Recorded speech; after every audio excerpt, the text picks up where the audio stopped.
We're going to continue certainly to monitor the situation. বাংলাদেশের অন্তর্বর্তী সরকারের প্রধান মোহাম্মদ ইউনূস প্রধানমন্ত্রী মোদীকে মিথ্যা বলতে গিয়ে ধরা পড়েছেন। মোহাম্মদ ইউনূস এমনভাবে মিথ্যা বলেছেন যে কেউ ওনার কথা বিশ্বাস করে ফেলবে। কিন্তু সংযুক্ত রাষ্ট্রের একটা রিপোর্ট মোহাম্মদ ইউনূসকে প্যাচে ফেলে দিয়েছে।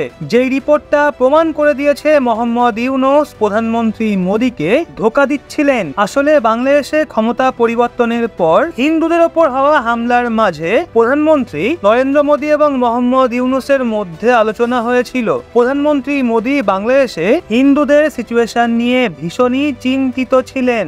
নরেন্দ্র মোদী বহুবার মোহাম্মদ ইউনূসকে বলেন হিন্দু এবং অন্যান্য সংখ্যালঘুদের সুরক্ষা প্রদান করা উচিত। এরপর মোহাম্মদ ইউনূস নাটক করার জন্য বাংলাদেশের হিন্দু মন্দিরে চলে যায়। এরপর মোহাম্মদ ইউনূস প্রধানমন্ত্রী মোদীকে ফোনে বলেন এখন সবকিছু ঠিক রয়েছে, হিন্দুদের সুরক্ষা প্রদান করা হবে। কিন্তু যেদিন মোহাম্মদ ইউনূস প্রধানমন্ত্রী মোদীকে আশ্বাস দেয় তার কিছু ঘন্টা পরেই ইসলামিক কট্টরপন্থীরা ঢাকা কলেজের হিন্দু হোস্টেলে হামলা করে। হোস্টেলে থাকা মন্দির ভেঙে ফেলে। হামলার সাথে তারা সেই হোস্টেল থেকে নামি দামি জিনিসও চুরি করে নেয় হিন্দু হোস্টেলে। তখন হামলা করা হয় যখন মোহাম্মদ ইউনূস প্রধানমন্ত্রী মোদীকে ভরসা দিয়ে রেখেছিলেন যে তাদের দেশে হিন্দুরা সুরক্ষিত রয়েছে। কিন্তু ধামাকা তো তার পর হয়। সংযুক্ত রাষ্ট্র মানবাধিকার পরিষদ একটা রিপোর্ট জারি করে বাংলাদেশের সংখ্যালঘুদের ওপর হওয়া হামলার উল্লেখ করে, যেটা পুরো মোহাম্মদ ইউনূসের মাথা ঘুরিয়ে দিয়েছে।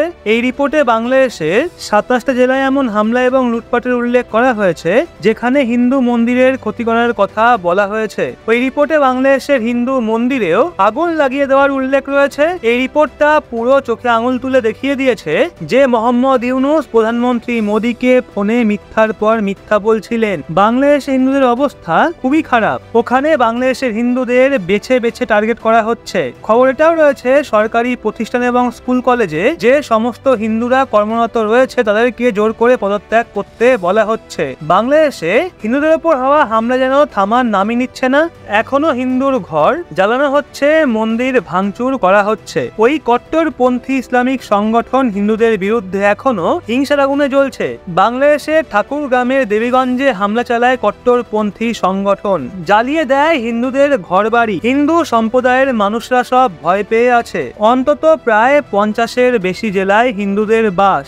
জানেনই ক্ষমতা পরিবর্তনের পর ওখানে হিন্দুদের ওপর আক্রমণ প্রচুর পরিমাণে বেড়ে গেছে। বেছে বেছে হিন্দুদের টার্গেট করা হচ্ছে। যেই দৃশ্য আপনারা দেখছেন সেটা বাংলাদেশের ঠাকুরগ্রামের। এছাড়া কুষ্টিয়ায় মা কালীর মন্দিরে ভাঙচুর চালানো হয়েছে। মনে হয়েছিল অন্তর্বর্তী সরকার গঠনের পর ওখানে এসব ঘটনা ঘটা বন্ধ হয়ে যাবে, কিন্তু ছবি যেটা বলছে ওখানকার সিচুয়েশন এখনো আগের মতোই রয়েছে। সরকার গঠনের পর কিছুই বদলায়নি। হিন্দুদের বিরুদ্ধে অনবরত এখনো হামলা জারি রয়েছে। আরো একটা বড় খবর রয়েছে, বাংলাদেশ ইউনিভার্সিটি চ্যান্সেলর পদত্যাগ করেছে। ওই চ্যান্সেলরকে জোর করে পদত্যাগ করানোর অভিযোগ উঠছে। সরকারি স্কুলে হিন্দু শিক্ষকদের পদত্যাগ করানো হচ্ছে। হিন্দু টিচার গীতাঞ্জলি এবং গৌতমকে সরিয়ে ফেলা হয়েছে। এর আগে ইউনিভার্সিটি ডিনকে ওখান থেকে ইস্তফা দেওয়ার জন্য বাধ্য করানো হয়। কিছু ছাত্র সেখানে ঢোকে আর তারা সাময়িক কোরআন পড়ার অনুমতি চায়, কিন্তু যেটা মোটেও অ্যাকসেপ্ট করেননি ডিন। এখন খবর এটাও রয়েছে ওখানকার স্কুলে যত হিন্দু টিচার রয়েছে তাদের বলা হচ্ছে আপনারা নিজেরা পদত্যাগ করুন এবং পদত্যাগ পত্রে লিখুন আপনারা এই পদের জন্য যোগ্য নন, বা লিখুন ব্যক্তিগত কারণে আপনি ইস্তফা দিচ্ছেন। ঢাকাতেও সেম ঘটনা।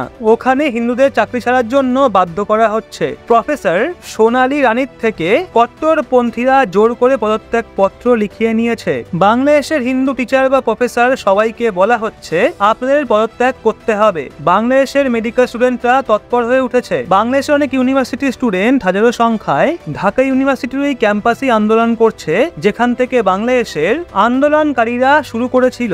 এটা সমস্ত মেডিকেল স্টুডেন্টদের দাবি যে বাংলাদেশে শুধু এমবিবিএস এবং বিডিএস ডিগ্রি ধারকরাই ডক্টরেট তকমা পাবে। ওদিকে ভারতের প্রধানমন্ত্রী মোদী প্রথমবার ইউরোপীয় দেশ পোল্যান্ডে পৌঁছেছেন, কিন্তু হঠাৎ করে রাশিয়া এবং ইউক্রেনের মধ্যে অদ্ভুত কিছু হতে শুরু করেছে। প্রধানমন্ত্রী মোদীর যাত্রার আগে রাশিয়া ইউক্রেন একে অপরের রক্তপিপাসু হয়ে উঠেছে। 23শে আগস্ট প্রধানমন্ত্রী মোদী ইউক্রেনে পা রাখবেন, কিন্তু তার ঠিক আগে ইউক্রেন রাশিয়ার রাজধানী মস্কোতে এতদিনের সবচেয়ে মারাত্মক ড্রোন অ্যাটাক করে দিয়েছে।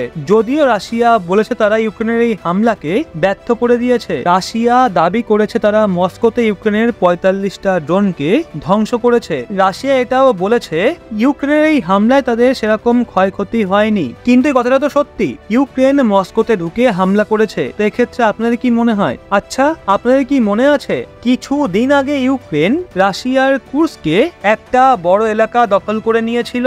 সবচেয়ে অবাক করা বিষয় দেখুন, প্রধানমন্ত্রী মোদীর যাত্রার আগে ইউক্রেন এত দাপট এবং শক্তি কোথা থেকে নিয়ে এলো? এক্সপার্টরা মনে করছেন রাশিয়া ইউক্রেন যুদ্ধকে নিয়ে একটা অনেক বড় খবর বেরিয়ে আসতে পারে। এর ইশারা স্বয়ং প্রধানমন্ত্রী নরেন্দ্র মোদীও করে দিয়েছেন। প্রধানমন্ত্রী মোদী পোল্যান্ড এবং ইউক্রেন যাত্রায় বেরোনোর আগে একটা টুইট করেন। ওই টুইটে প্রধানমন্ত্রী মোদী লেখেন, একজন মিত্র এবং সহযোগী রূপে আমরা বলতে চাই যত দ্রুত সম্ভব এই যুদ্ধ শেষ হওয়া উচিত এবং দুই দেশে শান্তি ফিরে আসা উচিত। অনেক তথ্য অনুসন্ধানকারীরা মনে করছেন প্রধানমন্ত্রী মোদীর যাত্রার পর রাশিয়া ইউক্রেনকে নিয়ে বড় কোনো খবর বেরিয়ে আসতে পারে। স্বয়ং রাশিয়া এবং ইউক্রেনও যুদ্ধ থেকে বেরোনোর এসকেপ রুট খুঁজছে। এই যুদ্ধ রাশিয়া এবং ইউক্রেনকে তো চিন্তায় ফেলে রেখেছেই, কিন্তু ন্যাটো দেশকেও ফাঁসিয়ে রেখেছে।